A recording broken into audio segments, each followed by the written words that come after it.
এই জান্নাতি বাগানে আসার সুযোগ দান করেছেন, এজন্য আমরা সকলে বলি আলহামদুলিল্লাহ।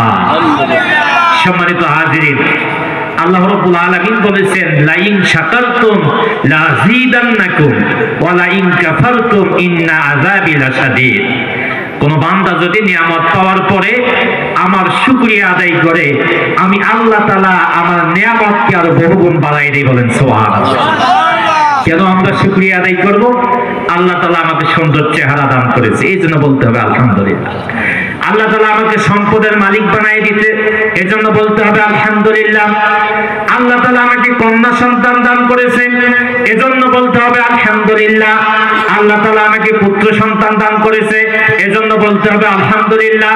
আল্লাহ তাআলা আমাকে কন্যাও দেয় নাই, পুত্র দেয় নাই, কিছুই দেয় নাই, এজন্য বলতে হবে আলহামদুলিল্লাহ। আল্লাহ তাআলা আমাকে সুস্থতা দান করেছে, বলতে হবে আলহামদুলিল্লাহ। অসুস্থ রেখেছে, বলতে হবে আলহামদুলিল্লাহ। আল্লাহ তাআলা সম্পদের মালিক বানাই দিয়েছে, বলতে হবে আলহামদুলিল্লাহ। আল্লাহ তাআলা আমাকে গরীব বানাইছে, বলতে হবে আলহামদুলিল্লাহ। সর্ব অবস্থায় শুকরিয়া করতে হবে কার? চিল্লায় বলেন কার? আশরাফ আলী থানভী রাহমাতুল্লাহ আলাইহি বলেছেন যে আলহামদুলিল্লাহর মধ্যে 8টা হরফ আছে, 8টা বর্ণ আছে। কোন গোলাম যদি মন থেকে, দিল থেকে, হৃদয়ের গহীন থেকে একবার বলে আলহামদুলিল্লাহ, আল্লাহ রাব্বুল আলামিন ওই বান্দার জন্য জান্নাতের 8টা দরজা খোলাই দেয়। বলেন সুবহানাল্লাহ। সম্মানিত হাজিরিন, একবার যদি কেউ আলহামদুলিল্লাহ বলে, 8টা বর্ণ থাকার কারণে আশরাফ আলী থানভী রাহমাতুল্লাহ আলাইহি বলেছেন ওই বান্দার জন্য আল্লাহ তাআলা জান্নাতের 8টা দরজা খোলাই দেন। বলেন আলহামদুলিল্লাহ। লক্ষ কোটি দরুদ ও সালাম বর্ষিত হোক বিশ্ব মানবতার মুক্তির দেশেরই সাইয়্যিদুল আম্বিয়া, সাইয়্যিদুল মুরসালিন, খাতামুন নবিয়্যিন, সর্বকালের সর্বশ্রেষ্ঠ মানব, যিনার আগমনে জাহিলিয়াতের অন্ধকার দূরীভূত হয়ে গিয়েছিল, যিনার আগমনে শ্রমিকেরা অধিকার ফিরিয়ে পেয়েছিল, যিনার আগমনে নারীরা অধিকার ফিরিয়ে পেয়েছিল, যার আগমনের কারণে ঘুণে ধরা সমাজ ব্যবস্থা থেকে দুর্নীতি দূরীভূত হয়ে গিয়েছিল, মানবতা কল্যাণ পেয়েছিল, শান্তি পেয়েছিল। বিশ্ব নবী জনাবে মুহাম্মদ রাসূলুল্লাহ সাল্লাল্লাহু আলাইহি ওয়াসাল্লাম যে সমাজ ব্যবস্থায় যার আগমন ঘটেছিল, ওই সমাজ ব্যবস্থায় যদি কোনো কন্যা সন্তান জন্মগ্রহণ করত, ওই সময় যদি কোনো কন্যা সন্তান জন্মগ্রহণ করত, তাহলে ওই সমাজ ব্যবস্থায় কন্যা সন্তানকে জীবন্ত কবর দেওয়া হতো। বলেন নাউজুবিল্লাহ। কারো যদি কন্যা সন্তান জন্ম লাভ করত, স্বামী আর স্ত্রী ঘরের কোণে বসে সিদ্ধান্ত নিত আর এই কন্যা সন্তানকে বেঁচে রাখা যাবে না। কারণটা হলো আরবের লোকেরা বলা বলি শুরু করবে, অমুকের কন্যা সন্তান হয়েছে, অমুকের ভাগ্য এত খারাপ, কন্যা সন্তান দান করেছে তাকে। এত বেশি লজ্জিত হয়েছিল। তারা কি করেছে?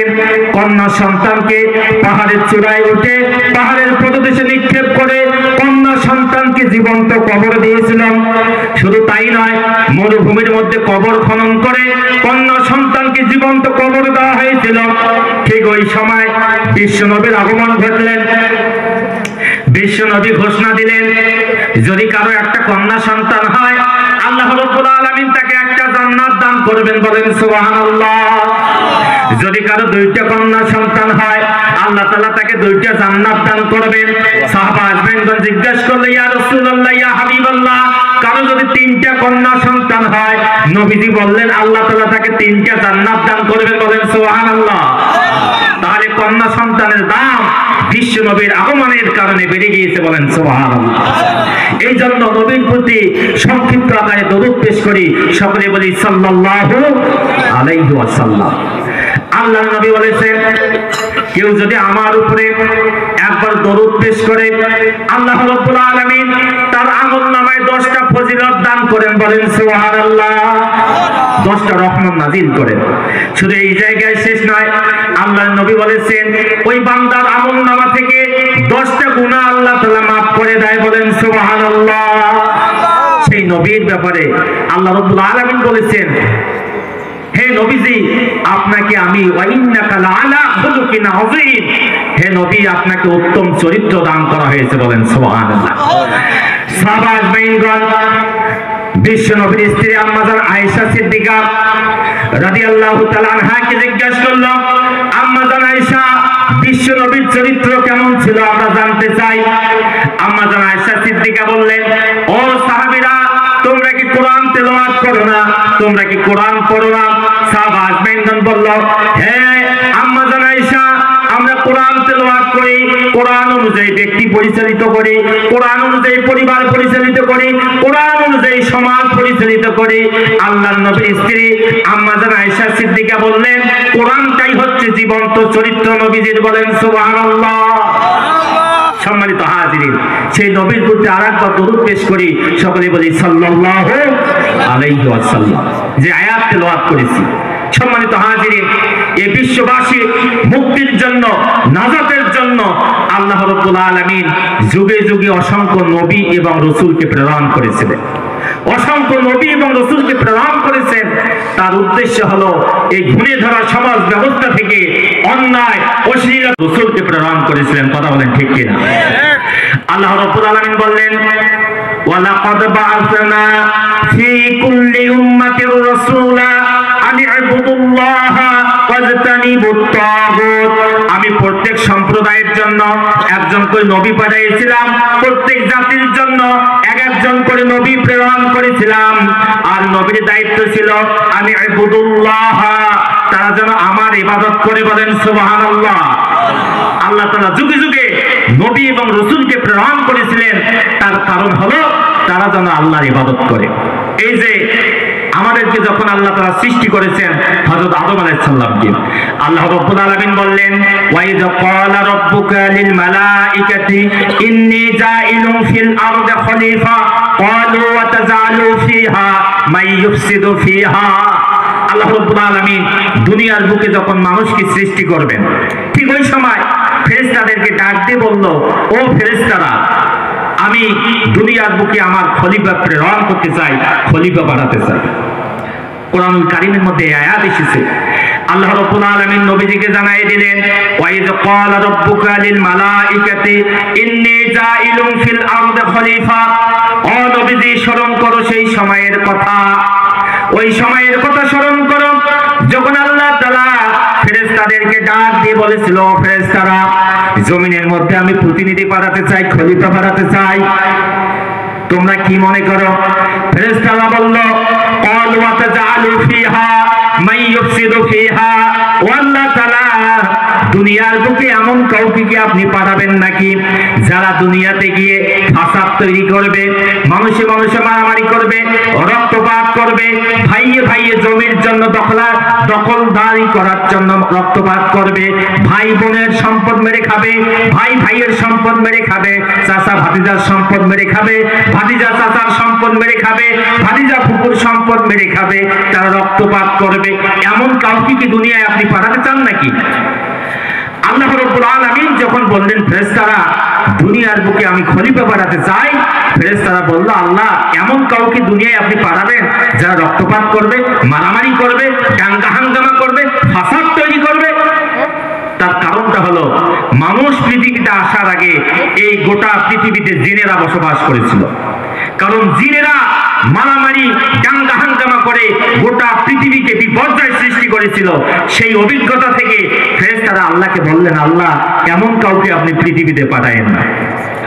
আল্লাহ রাব্বুল আলামিন ফেরেশতাদের জবাব শুনে মানুষ তৈরি করা বাদ দিলেন এমনটা না।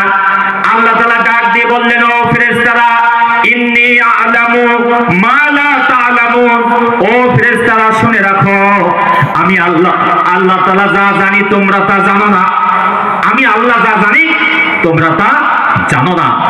আল্লাহ তাআলা ফেরেশতাদের বাধাকে উপেক্ষা করে আল্লাহ তাআলা মানুষ তৈরি করলেন। অথচ ফেরেশতারা বলল, আল্লাহ তাআলা, নাহনু নুসাব্বিহু বিহামদিকা ওয়া নুকদ্দিসু লাক। আল্লাহ তাআলা, আমরা তোমার গোলামি করতেছি। আয় আল্লাহ তাআলা, আমরা তোমার তাসবিহ করি।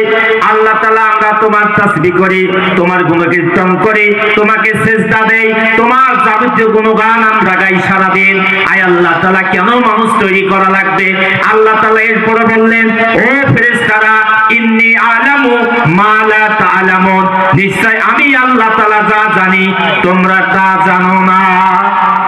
তার মানে বোঝা গেল শুধু ইবাদত করার জন্য আল্লাহ মানুষকে পয়দা করে নাই, শুধু তসবিহ করার জন্য আল্লাহ মানুষকে পয়দা করে নাই, শুধু তাসবিহ তাহলিল আল্লাহ গুণকীর্তন করবেন এই জন্যই শুধু মানুষকে পয়দা করে নাই। তার মানে এই জন্যই যদি শুধু আল্লাহ তাআলা মানুষকে পয়দা করত তাহলে ফেরেশতারা তো ওই সময় বলেছিল নাহানু নুসাব্বিহু বিহামদিকা ওয়া নুকদ্দিসু লাক, আল্লাহ আমরা তোমার তাসবিহ করি, তোমার গুণকীর্তন করি, তোমার শুকরিয়া আদায় করি। আল্লাহ বললেন ইন্নী আ'লামু মা লা তা'লামুন, আমি আল্লাহ তাআলা যা জানি তোমরা তা জানো না। তার মানে বোঝা গেল আল্লাহ তাআলা মহৎ এক উদ্দেশ্যে মানুষকে পয়দা করেছেন, সেই উদ্দেশ্য হচ্ছে খেলাফত। খেলাফত প্রতিষ্ঠিত করার জন্য এই জমিন হচ্ছে আল্লাহ তাআলা। আল্লাহ তাআলা বলেছেন আলা লাহুল খালকু ওয়াল আমর, সৃষ্টি যার, আইন চলবে তার। এই জমিনের মালিক কে? চিল্লাই বলতে হবে মালিক কে? তাহলে এই জমিনে আইন চলবে কার? কথা বলেন, কার আইন চলবে? আচ্ছা বলেন দেখি, এই দুনিয়ায় কি আল্লাহর আইন চলে কি চলে না? চলে। বাংলাদেশে আল্লাহর আইন চলে? বাংলাদেশের আইন আল্লাহর আইন না।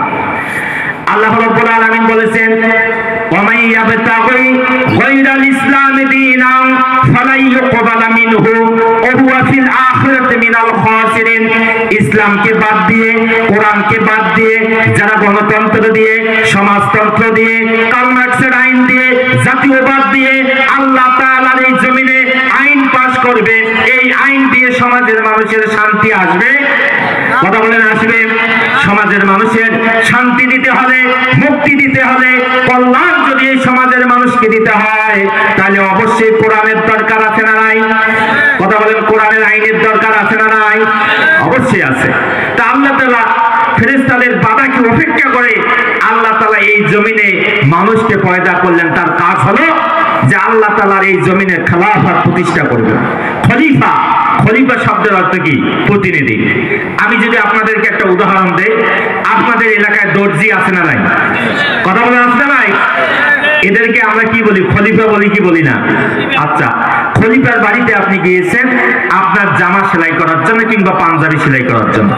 পাঞ্জাবির মাপ দিয়েছেন, দেওয়ার পর আপনার মাপ নিয়ে দেখলো খলিফা যে আপনার সাইজ হচ্ছে 45। কত সাইজ? চিল্লাই বলেন কত সাইজ? 45 সাইজ। কিন্তু ফেরেশতা, কিন্তু খলিফা আপনার পাঞ্জাবি বানাইছে 48 সাইজের। তা হবে?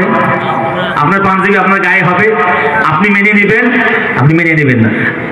আবার বলেছেন যে না আমাকে 45 লাগবে। পরের দিন গিয়ে দেখেন যে সে কাটাকাটি করে আপনার সাইজ বানাই দিয়েছে 42, আপনার গায়ে হবে? আপনি নেবেন সেটা?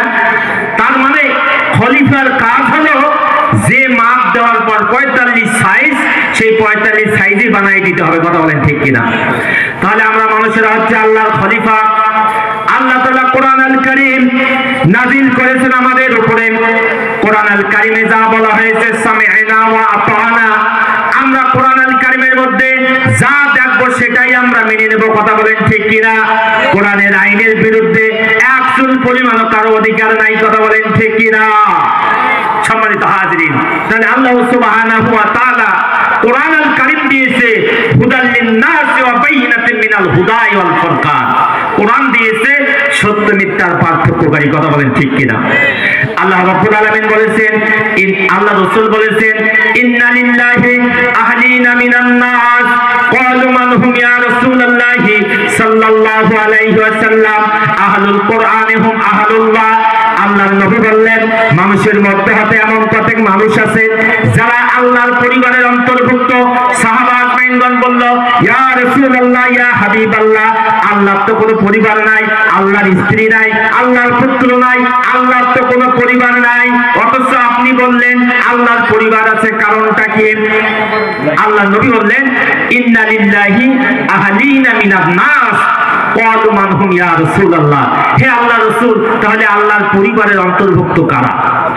আল্লাহর নবী বললেন আহলুল কোরআন হুম আহলুল্লাহ, যারা কোরআনওয়ালা তারাই আল্লাহর পরিবারের অন্তর্ভুক্ত। বলেন সুবহানাল্লাহ। যারা কোরআন পড়বে, কোরআন অনুযায়ী আমল করবে, আল্লাহর নবীর ঘোষণা অনুযায়ী তারাই আল্লাহর পরিবারের অন্তর্ভুক্ত। বলেন সুবহানাল্লাহ। তাহলে কোরআন পড়ার দরকার আছে না নাই? কোরআন জানার দরকার আছে না নাই? কোরআন প্রতিষ্ঠার আন্দোলন করার দরকার আছে না নাই? অবশ্যই অবশ্যই আছে। সম্মানিত হাজিরিন, আল্লাহর নবী বলেছেন, মান ক্বরাআল কুরআনা ফাস্তাযহারাহু ফাআহল্লা হালালাহু ওয়া হারামা হারামাহু আদখালাহুল্লাহুল জান্নাহ ওয়া শাফাআহু ফি আশরাতিন মিন আহলি বাইতিহি কুল্লুহুম ক্বাদ ওয়াজাবাত লাহুন নার। বলেন সুবহানাল্লাহ। আল্লাহর নবী বললেন, যে ব্যক্তি কোরআন পড়বে, কোরআন তেলাওয়াত করবে, কোরআন অনুযায়ী আমল করবে, কোরআনের মধ্যে যেটা হালাল আছে হালাল হিসেবে গ্রহণ করবে, যেটা হারাম আছে হারাম হিসেবে বর্জন করবে। হারাম কি? সুদ খাওয়া যাবে না, ঘুষ খাওয়া যাবে না, মিথ্যা সাক্ষ্য দেওয়া যাবে না, মিথ্যা নেতার পেছনে দৌড়ানো যাবে না, জাহান্নামী নেতার পেছনে যাওয়া যাবে না। কারণটা হলো কিয়ামতের ময়দানে আল্লাহ রাব্বুল আলামিন ঘোষণা দিবেন, কিয়ামতের ময়দানে আল্লাহ তাআলা ডাক দিবেন, ইয়াউমা নাদউ কুল্লু মুনাফিন বিইমামিহিম। কিয়ামতের ময়দানে আল্লাহ তাআলা প্রত্যেক নেতা এবং কর্মীকে ডাক দিবে। আপনার নেতা দেখলেন কিয়ামতের ময়দানে মুসারু মদ খায়, গাঁজা খায়, জিনা করে, মানুষের সম্পদ মেরে খায়, ক্ষমতায় গেলে লক্ষ লক্ষ টাকা দুর্নীতি করে, জনগণের টাকা সম্পদ মেরে দিয়া কানাডায় আমেরিকায় বাড়ি করে, এমন নেতা আছে না নাই? কথা বলেন, আছে না নাই? তাহলে আল্লাহ তাআলা কিয়ামতের ময়দানে ডাক দিবেন, ইয়াউমা নাদউ কুল্লু উনাসিন বিইমামিহিম। কিয়ামতের ময়দানে নেতা কর্মীকে ডাক দেওয়া হবে। আপনি নামাজি ছিলেন, আপনি হাজী সাহেব ছিলেন, আপনি ফজরের নামাজ কাজা করেন নাই, জামাতের সঙ্গে আদায় করেছেন, তাহাজ্জুদ গুজারি ছিলেন, কিন্তু কিয়ামতের ময়দানে গিয়ে দেখেন আপনার নেতা হচ্ছে মুসারু, আপনার নেতা হচ্ছে মদখোর, আপনার নেতা হচ্ছে জনগণের সম্পদ মেরে খেয়েছে, আপনার নেতা হলো বিধবা ভাতার টাকা মেরে খেয়েছে। এমন নেতা সমাজে আছে না নাই? কথা বলেন, আছে না নাই? এমন নেতার পেছনে যদি আপনি ছোটেন, তাহলে আপনি নামাজ পড়েন, রোজা করেন, হজ করেন, যাকাত দেন, আল্লাহর দরবারে কোনোটাই কবুল হবে না। আল্লাহ তাআলা রাসূল বললেন, মান ক্বরাআল কুরআনা ফাস্তাযহারাহু ফাআহল্লা হালালাহু ওয়া হারামা হারামাহু আদখালাহুল্লাহুল জান্নাহ। যারা হালাল থেকে হালাল হিসেবে গ্রহণ করবে, হারাম থেকে বর্জন করবে, চুরি করা যাবে না, ছিনতাই করা যাবে না, ইফতিজিং করা যাবে না, জিনা করা যাবে না, সুদ খাওয়া যাবে না, অন্যের আল খেলা যাবে না, ফুপুর সম্পদ মেরে খাওয়া যাবে না, ভাতিজার সম্পদ মেরে খাওয়া যাবে না। সঙ্গে সঙ্গে এটাকে যারা বর্জন করবে, আল্লাহর নবী বলেছেন সে জান্নাতে যাবে। বলেন সুবহানাল্লাহ। শুধু সে একাই জান্নাতে যাবে না, আল্লাহ রাসূল সাল্লাল্লাহু আলাইহি ওয়াসাল্লাম বলেছেন, ওই ব্যক্তি ওয়াশাফাআহু ফি আশরাতিন মিন আহলি বাইতিহি কুল্লুহুম ক্বাদ আযাবাত লাহুন নার। ওই ব্যক্তি নিজেই জান্নাতে যাবে, তার পরিবারের 10 জন ব্যক্তিকে জান্নাতের সুপারিশ করবে। বলেন সুবহানাল্লাহ।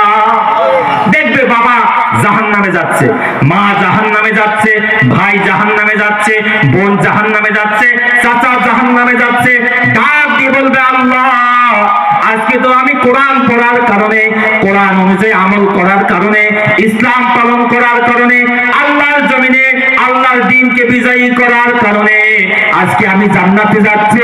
কিন্তু আফসোস, আমার বাবা মাথার ঘাম পায়ে ফেলে হাড় ভাঙা পরিশ্রম করে যে আমাকে খাওয়াইছিল সে তো আজকে জাহান্নামে যাচ্ছে, আমার মা তো জাহান্নামে যাচ্ছে, আমার ভাই তো জাহান্নামে যাচ্ছে, আমার বোন তো জাহান্নামে যাচ্ছে, আমার চাচা তো জাহান্নামে যাচ্ছে। আল্লাহ তাআলা তুমি আমাকে পারমিশন দাও, আমি তাদেরকে সুপারিশ করি। বলেন সুবহানাল্লাহ। সুপারিশ করবে, সুপারিশ করার পারমিশন করবে। বলেন সুবহানাল্লাহ।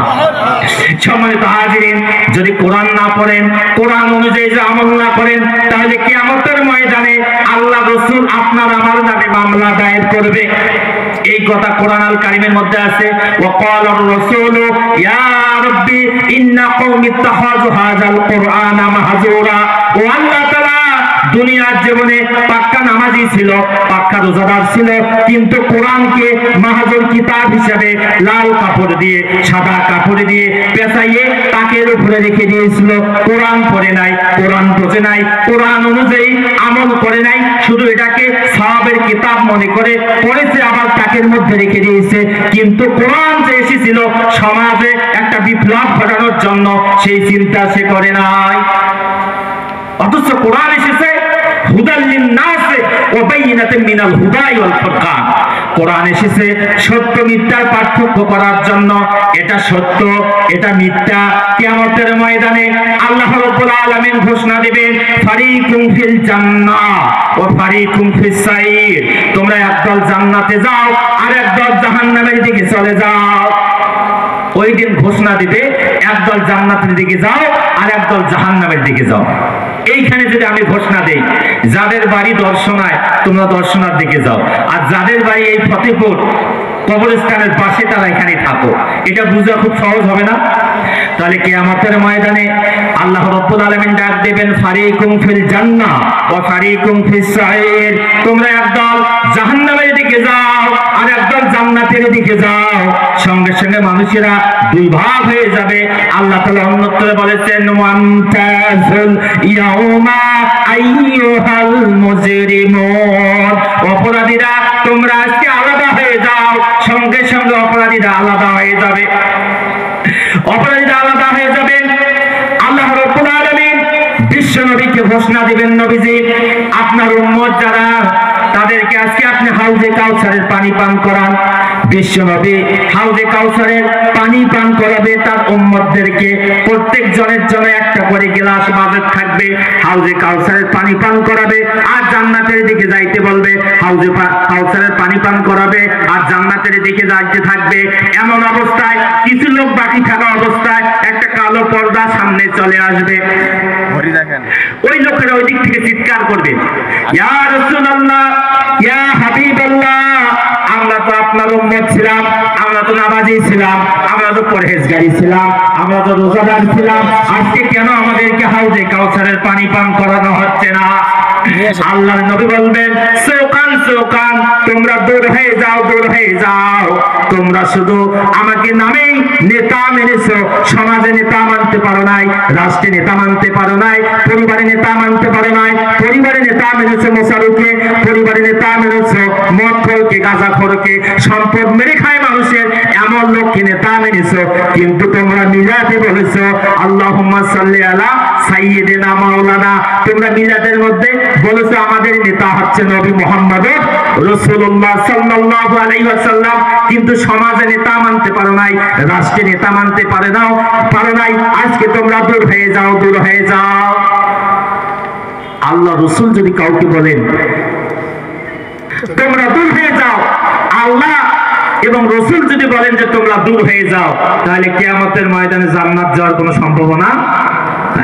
আল্লাহ রাব্বুল আলামিন ঘোষণা দিবেন, ওয়াসিকাল্লাযিনা কাফারু ইলা জাহান্নামা যুমারা হাত্তা ইযা জাউহা ফুতিহাত আবওয়াবুহা। জাহান্নামীদেরকে পিটায়ে পিটায়ে, ডাঙ্গায়ে ডাঙ্গায়ে জাহান্নামের দিকে নিয়ে যাওয়া হবে। আপনারা যেমন গরুকে নিয়ে জমি বাড়ির দিকে যান, এই গরু যদি ডাইনে বামে কারো ফসলে মুখ দেয় তাহলে আপনারা কি করেন? লাঠি দিয়ে পিছনে আঘাত করেন। জাহান্নামীদেরকে যখন জাহান্নামের দিকে নিয়ে যাওয়া হবে, আল্লাহর ফেরেশতারা তাদেরকে ডাক দিয়ে বলবে, ও জাহান্নামীরা, তোমরা আজকে কেন জাহান্নামে এসেছো? হে আব্দুল রহিম, আব্দুল করিম, আব্দুল মান্নান, আব্দুল সাত্তার, তোমরা আজকে কেন জাহান্নামে এসেছো? তোমার বাবা হাজী সাহেব ছিল, তোমার বাবা নামাজি ছিল, তুমি তো মুসলমান ঘরের সন্তান ছিলা, আজকে কেন জাহান্নামে এসেছো? আলাম ইয়াতিকুম রাসূলুম মিনকুম ইয়াতলুনা আলাইকুম আয়াতি রাব্বিকুম। তোমার কাছে রাসূল আসে নাই, তোমার কাছে কোনো আলেম ওলামা কি আসে নাই? আল্লাহর কোরআনের আয়াতগুলো তিলাওয়াত করে কি তোমাকে শোনানো হয়নি? সেদিন অস্বীকার করবে, তারা বলবে না, আমাদেরকে বলা হয় নাই। আল্লাহ তাআলা কোরআন আল কারীমের মধ্যে বলেছে, আল ইয়াউমা নাখতিমু আলা আফওয়াহিহিম ওয়া তুকাল্লিমুনা আইদিহিম ওয়া তাশহাদু আরজুলুহুম বিমা কানু ইয়াকসিবুন। আল্লাহ জবান বন্ধ করে দিবে, জবানের মধ্যে সেলাই দিয়ে দেবে, হাত সাক্ষী দিবে, পা সাক্ষী দিবে, অঙ্গ প্রত্যঙ্গ সাক্ষী দিবে। সেদিন আল্লাহ তাআলার কাছে এগুলো সাক্ষী দিবে। এই আব্দুর রহমান, তোমরা কেন আজকে জাহান্নামে এসেছো? তোমার বাবা না হাজী সাহেব? তুমি না মুসলমান ঘরের সন্তান? তোমার কাছে কি আল্লাহ আয়াত তেলাওয়াত করে শোনানো হয়নি? তখন তখন তারা বলবে কলু বালা, হ্যাঁ শোনানো হয়েছিল। ওয়ালাকিন হাক্কাত কালিমাতুল আযাবি আলাল কাফিরিন, কাফেরদের জন্য যে শাস্তির ব্যবস্থা করা হয়েছে সেটাই সেদিন বাস্তবায়িত হবে। পরের আয়াতে আল্লাহ তাআলা বলেন ওয়াসিকাল্লাযীনা তাকাউ রাব্বাহুম ইলাল জান্নাতি যুমারা হাত্তা ইযা জাউহা ওয়া ফুতিহাত আবওয়াবুহা সালামুন আলাইকুম তিবতুম ফাদখুলুহা খালিদিন। বলেন সুবহানাল্লাহ। এবার জান্নাতীদেরকে বলবে ওয়েলকাম, স্বাগতম, তোমাদেরকে আজকে সম্বর্ধনা দেওয়া হবে, তোমরা আজকে আল্লাহর জান্নাতে চলে যাও, আল্লাহ তাআলা তোমাদেরকে সালাম দিয়েছে। বলেন সুবহানাল্লাহ। আচ্ছা বলেন আল্লাহ তাআলার সালাম পাওয়ার দরকার আছে না নাই? চিল্লায় বলতে হবে আছে না নাই? এই জন্য কোরআন মানতে হবে কি হবে না? চিল্লায় বলেন হবে কি হবে না? রাসূলের আদর্শ বাস্তবায়ন করতে হবে কি হবে না? এই জন্য আপনার জীবন থেকে মরণ পর্যন্ত যদি রাসূলের আদর্শ আপনি মেনে না নেন, আপনি যেদিন মারা যাবেন, এই যে কবরস্থানের উদ্যোগে যেহেতু মাহফিল, এই যে কবরস্থানে অনেক মানুষ শুয়ে আছে, কথা বলেন, কেউ কি উঠে এসে কাউকে বলেছে যে আমার খুব কষ্ট হচ্ছে? কি কেউ বলেছে? আপনার বাবা চলে গিয়েছে, দাদা চলে গিয়েছে, নানারা চলে গিয়েছে, অনেকেই কবরে চলে গেছে, কেউ কিন্তু ফিরে আসে নাই। তার মানে আপনাকেও যেতে হবে, আমাকেও যেতে হবে। এই কবর হচ্ছে তার বাস্তব সাক্ষী। এই জন্য আপনাকে আমাকে সিদ্ধান্ত গ্রহণ করতে হবে একজন মুসলমান হিসেবে। আমরা যদি আল্লাহ তাআলার বিধান অনুযায়ী নিজের জীবন পরিচালনা না করি, মৃত্যুর পরে যতই বলা হোক বিসমিল্লাহি আলা ওয়া বিল্লাতি রাসূলিল্লাহ, এই কথা যদি বলে কবরে দেয় যে আল্লাহর নামে রাসূলের দলে দিয়ে আসলাম, আর দুনিয়ায় আপনি যদি রাসূলের দলের বিরোধিতা করেন, ইসলাম প্রতিষ্ঠার আন্দোলনের বিরোধিতা করেন, তাহলে আপনি যতই আপনার নামে হাজারো আলেম ওলামা যদি বলে যে রাসূলের দলে দিয়ে গেলাম, আপনি রাসূলের দলের হিসাবে কিয়ামতের ময়দানে উঠবেন না। এই জন্য আপনাকে উদারতভাবে আহ্বান জানাবো, জীবনের শুরু থেকে শেষ পর্যন্ত আল্লাহর জমিনে আল্লাহর দ্বীনকে প্রতিষ্ঠিত করার জন্য সর্বদা সর্ব অবস্থায় নিজেকে নিয়োজিত রাখবেন। ওয়া মা আলাইনা ইল্লাল বালাগ। আসসালামু আলাইকুম ওয়া রাহমাতুল্লাহি ওয়া বারাকাতুহু।